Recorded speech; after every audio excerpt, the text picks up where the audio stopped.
You're recording, right? Yep. Hmm. Hi, everyone, and welcome to a brand new episode of Ask Jochen. Tonight's episode is a live stream lecture, and our topic is saddle fitting, changing the perception paradigm. Jochen will be joining us in just a few moments. If you have any questions, please ask them in the chat box, and we will answer them in our next Q&A session. We're very excited for this topic this evening, so without further ado, we will play our intro sequence, and welcome Jochen.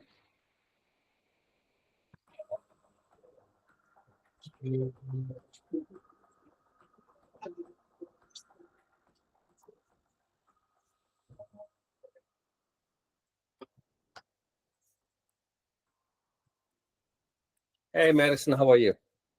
Are you there? Can you hear me? Yep, I'm great. How are you? Good. I'm going to have you involved in this lecture, and I'm going to ask you some questions because today we want to talk about the saddle fitting, changing the perception paradigm. And I'm going to start with a very simple question. Look at these two pictures and tell me what you see. I mean, probably not the best posture on the one riding because she's looking down, her shoulders are rolled over. Okay.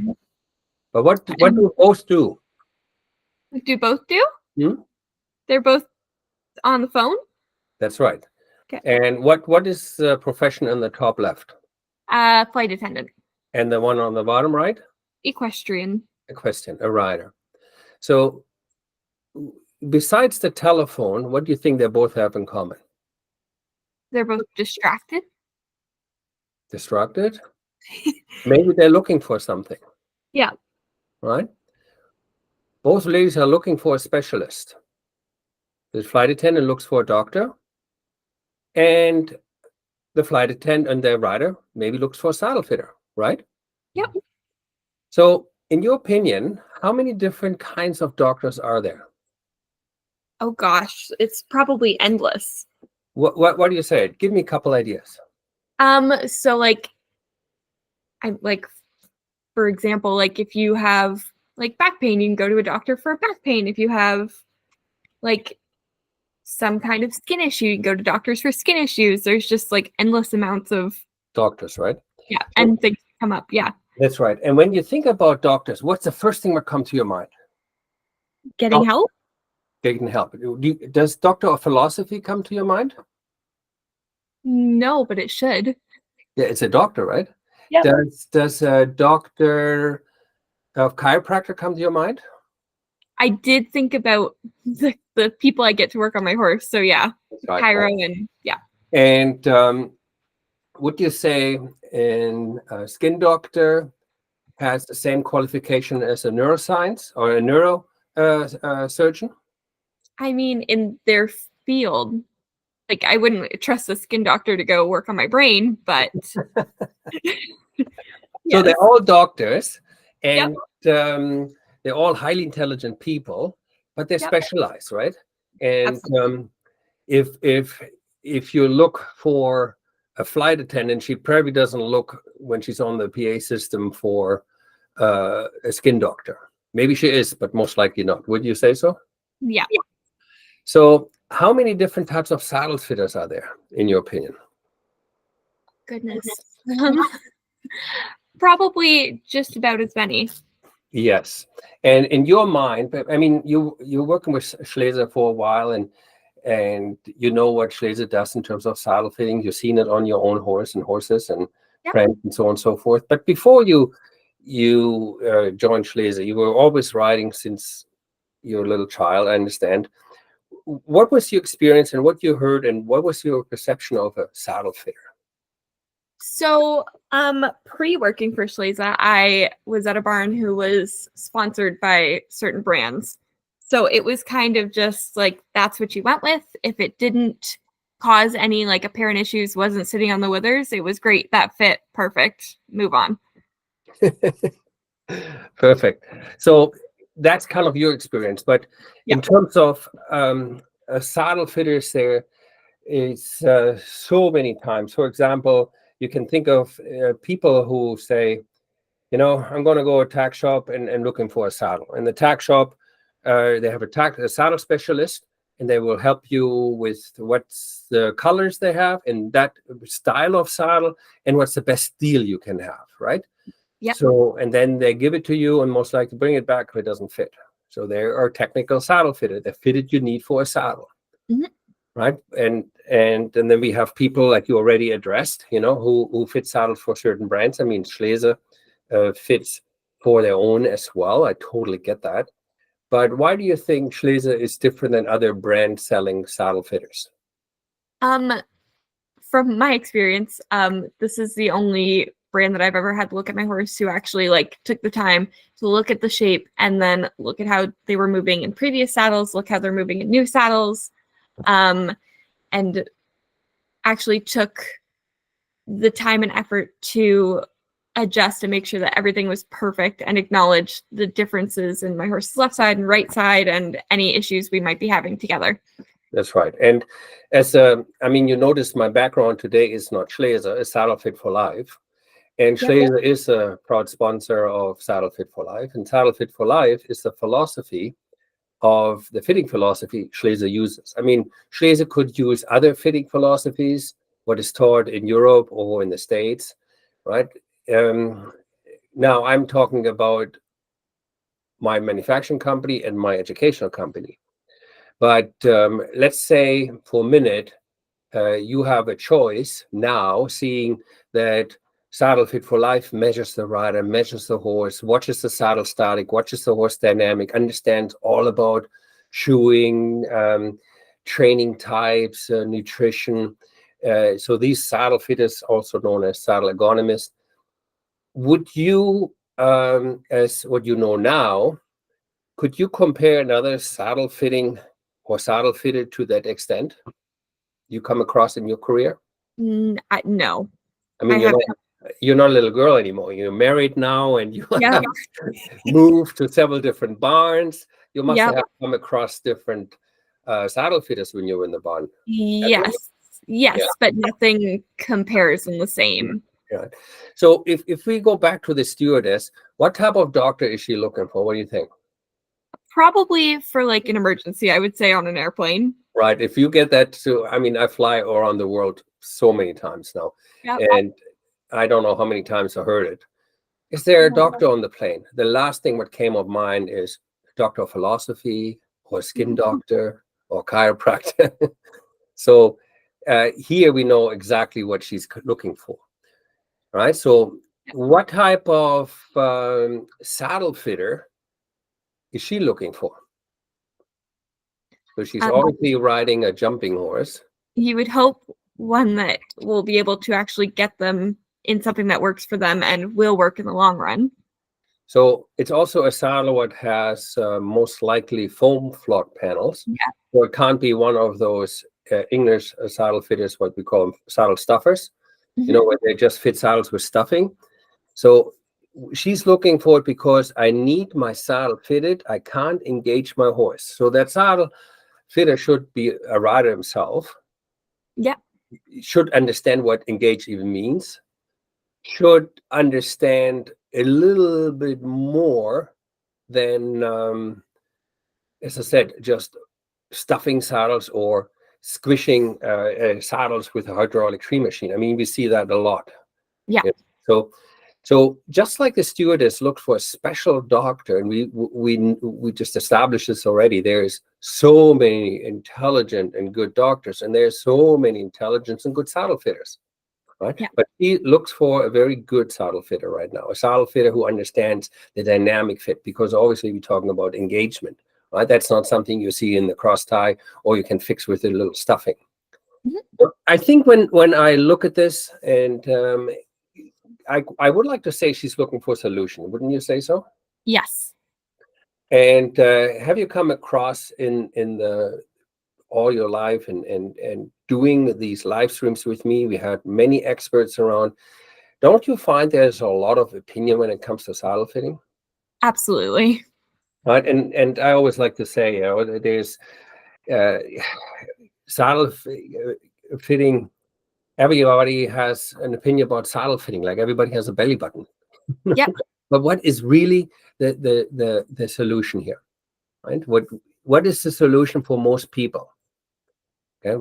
And if the saddle can cause physical and psychological trauma to the horse, then I would rely on facts. Wouldn't you say so?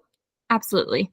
Right. And I would not just go by sponsorship, like lots of people, like you mentioned yourself, is sponsored this.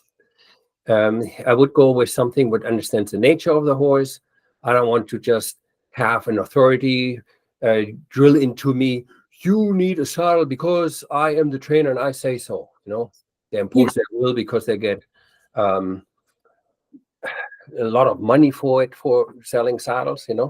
Most people, because of all these opinions and imposing wills and authorization, they develop a cognitive dissonance. They're just trying, I don't want it anymore.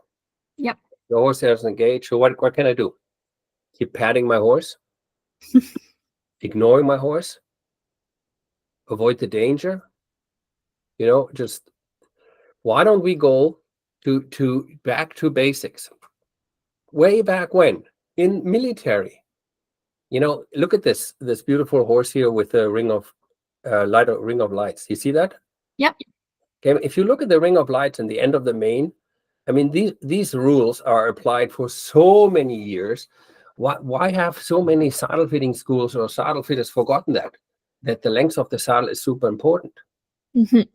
Right? And are you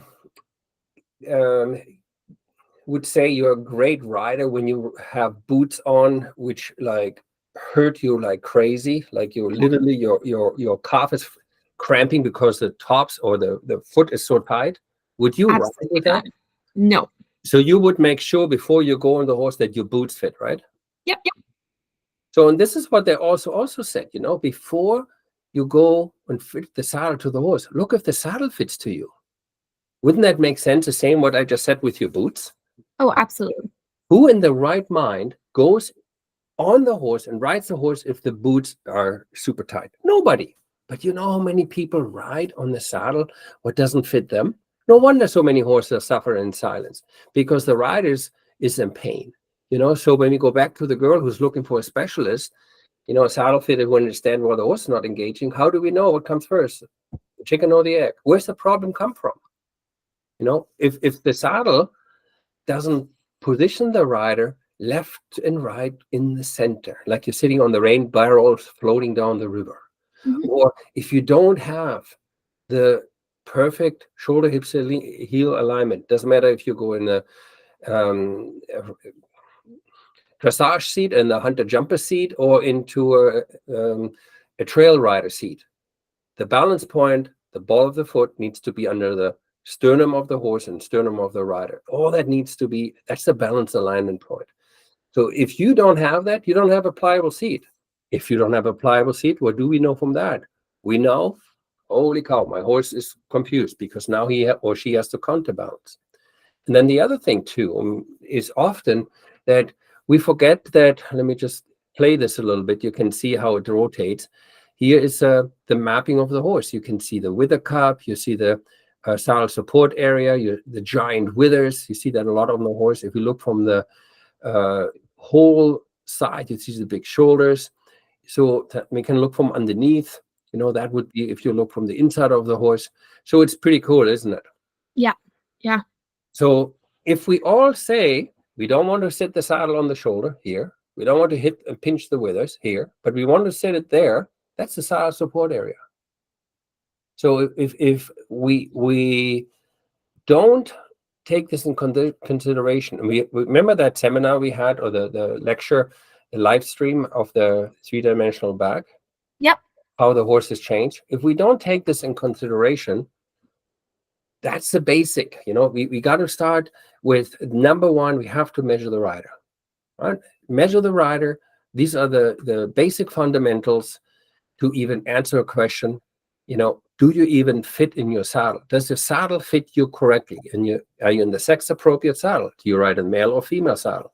I don't know any of my friends in Europe or here in North America, in South Africa or in Australia, in Asia or in Russia, who ride in female underwear.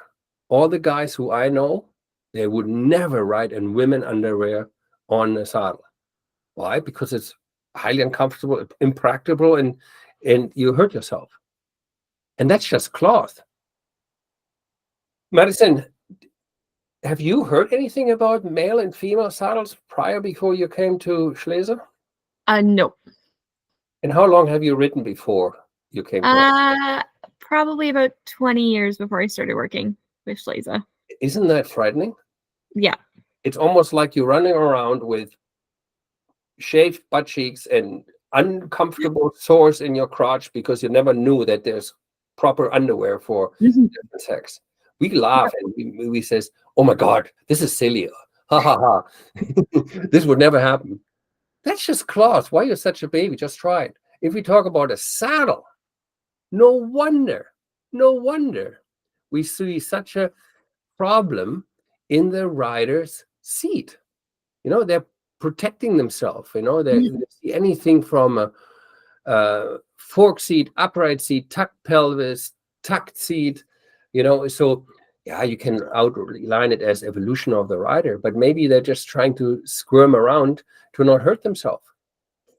Madison, there is still to this day saddle schools who not even talk about how to fit the saddle to the rider. Isn't that crazy?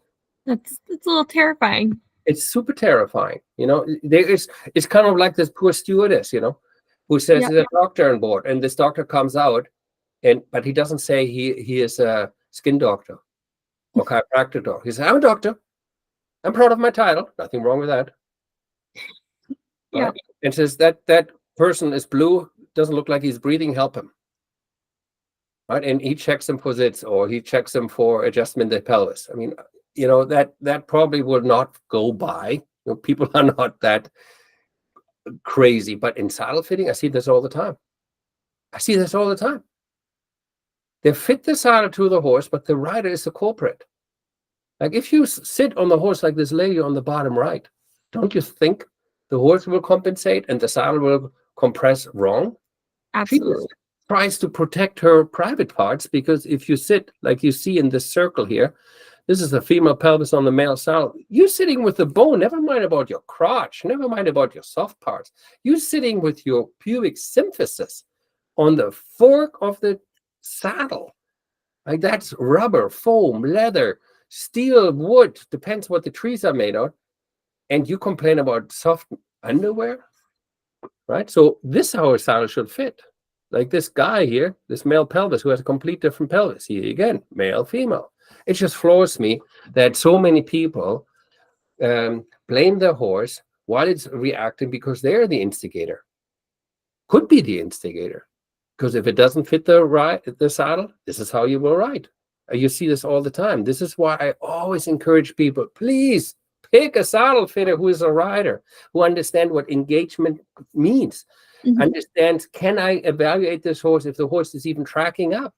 Please pick riders who understand the importance of saddle fit to the rider.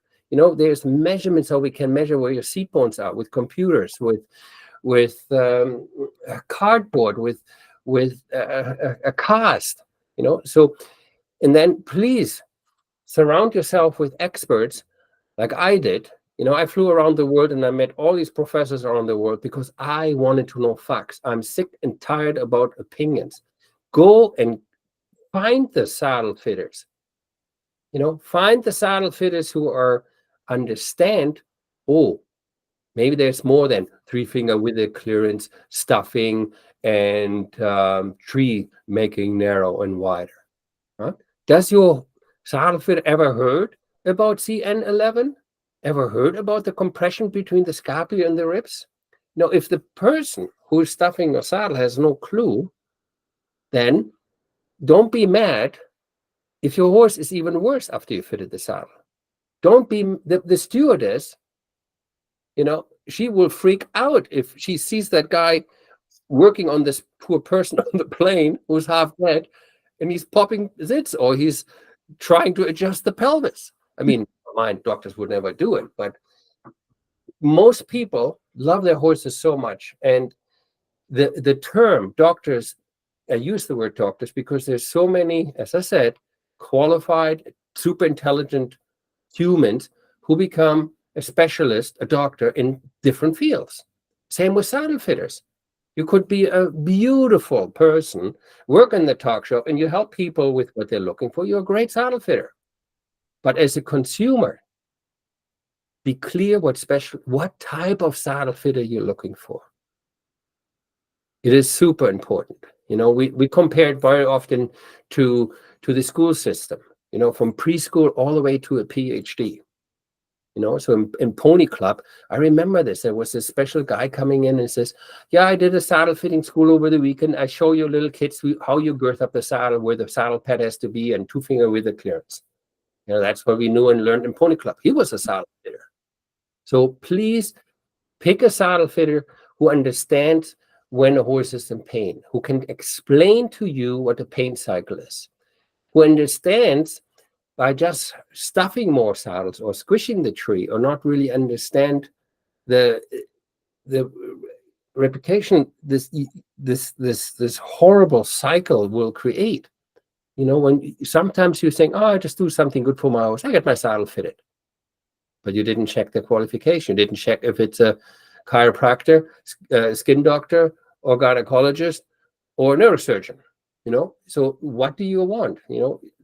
Western saddle fitter, English saddle fitter, or do you want a bareback saddle fitter, or do you want a specialized saddle fitter like a racing or side saddle fitters? There's so many. So if you have the wrong specialist working on your saddle, you're causing more good than bad. As I said, the horse changes all the time. And as I showed you on this one slide previously, you could see how the withers came up. And here you see the cross-section of the horse in the front. Elbow, sternum, elbow. And this is your natural posture on the horse. I talked about pinching the brachial plexus. Okay, that sits between the elbow and the rib cage. The horse wants to lift the rib cage. You as a rider want to have the horse lift the rib cage. Did I lose you, Madison, or are you still there? I'm still good. Okay, good.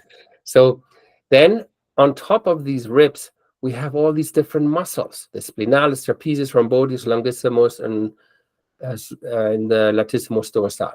So all these muscles have different thicknesses, different origins and insertions, and different thicknesses, as I said, and we know since history we want to sit on this longest longissimus dorsi saddle. If you don't fit your saddle in the tree angle, here's the tree angle, see, that's an angle, okay? Most trees are too wide and they flare out on the bottom and then they pinch on the top. Doesn't matter if it's Western or English. So 90%, if the horse is not engaged, your saddle is doing what the stallion does, bites in the muscle on the withers, right? So how can you check? You can easily get from Schleser a long distance fitting kit. I think they are black now, right? They used to be white, but they have these black 3D tracers, very easy to put on. There's a level in the center. Nobody else has it. They show you how you can even use your iPhone. You cut it out to see how accurate you work. I mean, it's so cool. And then there's other cool devices like this. This is for free, people. For free. You can measure the horse so much you don't need saddle fitters anymore to fit your saddle. If you want super accuracy, you can get that. So for me, a good saddle fitter knows how to measure a three-dimensional horse. And has better levels on it, but there's many saddle fitters who don't have proper measuring tools even, or they don't even measure the horse. Okay, we also know that the horse can have a nice uphill back or a downhill back because of bad saddle fitting, bad riding, posture, or shoeing even, or training method. So how many times have you had your saddle fitted where your saddle fitter actually watched you ride before they even stuffed the saddles? I've been in large barns, horses with over 300, barns with over 300 horses. They come in and I'm working on one side of the corner and there's another saddle fitter coming in and says, don't even get your horse out of the tack room. I can see already what's wrong with the saddle. Saddle too narrow. And I thought, wow, he must be a magician. You haven't even seen the horse. You have never mind walking under the saddle, and you can already tell. It's unbelievable what's around there. It's kind of like this doctor on the airplane. Oh, I don't need to get out of my seat. Just put a blanket over his head. He's already dead. I mean, who does that? Right? So here we have one more time. This is the longissimus dorsi where the saddle has to sit. And all these points, if your saddle fitter cannot identify all these 14 points, kick him out. Throw him off the plane. Get rid of this specialist. Obviously, he's not a specialist. He's just a YOLOP. I don't know what he is, but definitely not helping the horses. Okay, so watch how they ride. Do they like crank and pull? Do they like to put the horse in a hammock position? Ooh, but he or she is a specialist and she's on the team. You know, I don't think the horse cares. What is saddle fitting? Raping a horse? Hurting a horse? Putting him into axis pain and then false frame? This is ridiculous, absolutely ridiculous. But if you want to fit people saddles like this, go right ahead. For me, saddle fitting has nothing to do with stuffing. Saddle fitting has to do creating no harm to horse and animal. Mhm. Right? So Absolutely. you want to have people who understand fluidity, softness, uphill riding. I mean, you can curse me, you can say whatever you want. I'm with this man 100% because he was on the German training facility, the Olympic training facility, and he sold his veterinarian clinic because he couldn't see what people did to their horses just to get a medal or the ribbon. Right? Here's a veterinarian who says, I'm sick and tired burning the legs, cutting the nerves, injecting steroids. I have not become a veterinarian to damage horses. Right? This has to stop. You know, there's so many horses who suffer in silence, and not just from shitty riding, from shitty saddle fitting. So if you get a saddle fitter, you know, make sure he understands, make sure he has a boatload of specialists around him, anywhere from physiotherapy, chiropractor, acupuncturist, any one of those people. Okay. Make sure he understands how important area is. And how is your horse stable? Does he stand all day with his head up and eat from the top? Is he hanging outside like these horses? Where is he positioned? If you're a jumper, he has problems with engagement. Maybe you want to see, does the saddle fly over to the right? Does your saddle fitter has any understanding, the slightest clue how to read even pain? So for me, this topic was super, super important because just because you said, oh, I will do a good thing, I call my saddle fitter. Be like a stewardess. Be precise what you're looking for. I mean, obviously, when you're in a plane and you're looking for a doctor on board, it's self-explanatory. But when you go onto Google and you say, I need a doctor, try it. There's a million doctors. Go on Google. I need a saddle fitter. There are a million saddle fitters. My goal is to make sure no more horses get damaged by accident. No more people hurt their horses by not knowing what really a saddle can do. And this is why my company, Schleser, follows the Saddle Fit for Life philosophy, which, by the way, is the only saddle fitting school in the world who has 150 credits issued by the Ontario Veterinary Medical Association when the veterinarian takes this course. This is just to show you how big it is. So I hope you understand, you know, why saddle fitting is so important and why I choose that topic today. Saddle fitting, changing the perception paradigm. Thank you very much for listening, and I see you next time. Thank you. Thank you, Madison.